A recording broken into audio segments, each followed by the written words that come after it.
Good evening, everybody. Welcome back to another video. I want to send a message through this video to Bryce Crawford.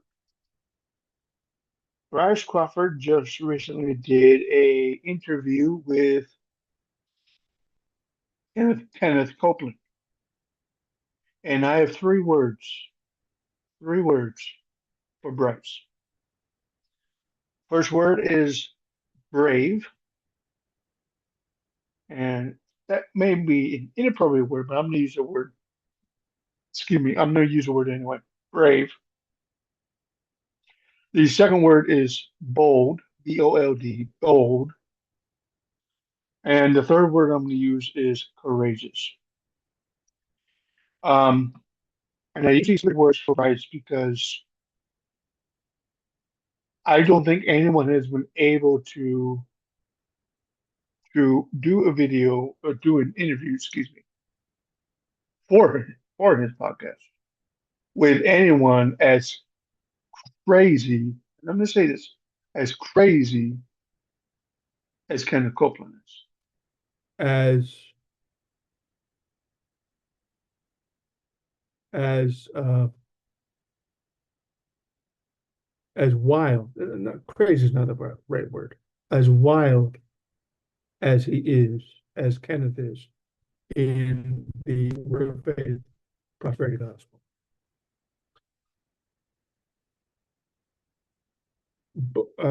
Bryce and myself and a whole bunch of other people do not agree at all with any portion of the prosperity gospel. And I'll give you some books about that. Here we go. Fine.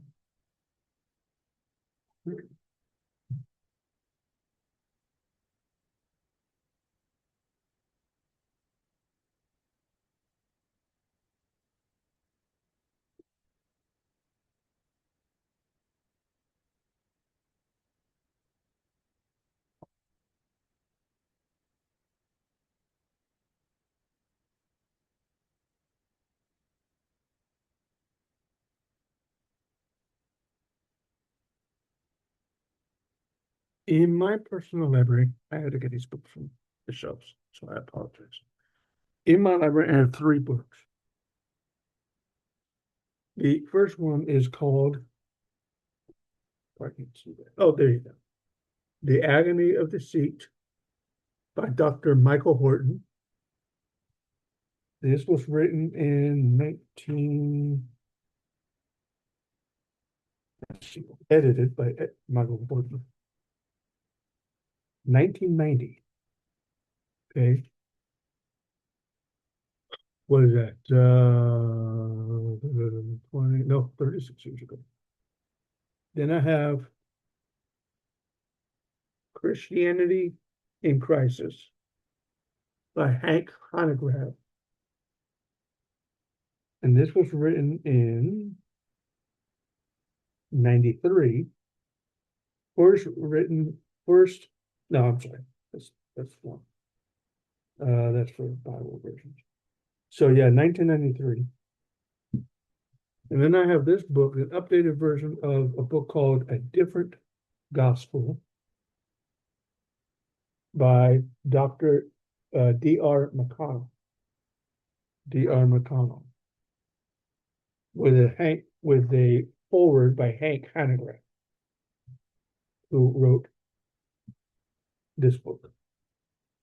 So these three books and others are three of the main books that I have that expose the word of faith movement.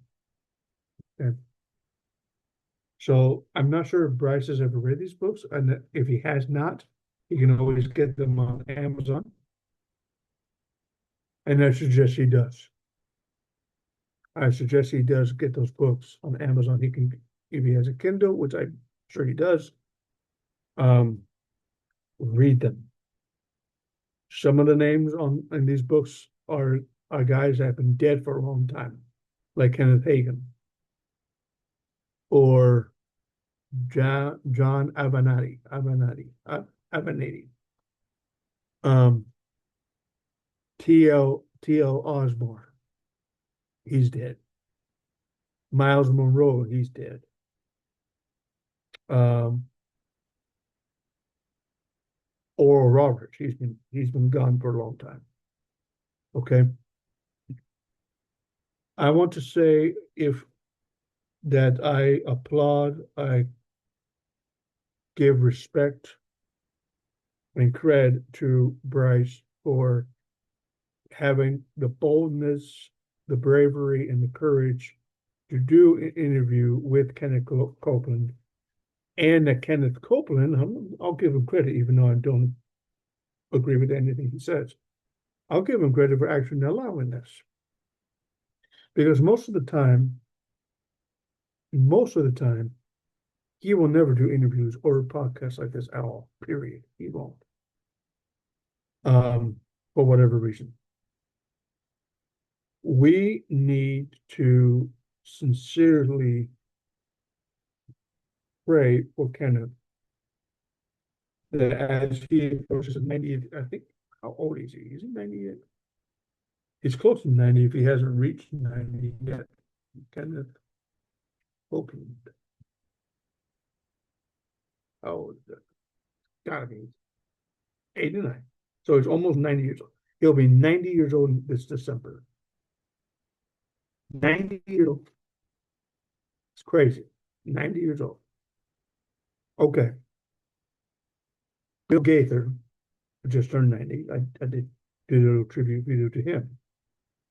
This dude is 90 years old. How in the world is this guy still alive? And he preaches one of them, in my opinion, and in the opinion of a lot of people.